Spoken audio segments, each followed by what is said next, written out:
230 ang positibo sa barangay Mambalinglang, Tibuok Sitio, Alaska, gilockdown na. Musumada na og 1,280 ang kaso sa COVID-19 sa Cebu City ug 30 pa lang ang nakarecover. Dulan sa katunga sa target nga napailawom sa rapid mass testing sa Basak, Mandawi City. Ikaduhang adlaw na unta sa SAP distribution sa Dumlog, Talisay City. Social distancing na limtan. Magdos ni hilak na sa kakapoy. Kasi kalaka ko kay buntis mga lakan ako sa simana.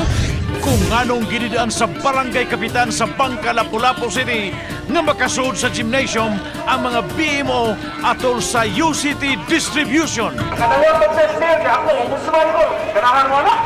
Kapin 50 kasakop sa Police Station 6, Cebu City Police Office, gi-quarantine kay duha ka dinakpan positibo. Kinsa ka ang TikTok Challenge winners? Kini para masigurong kadaugan.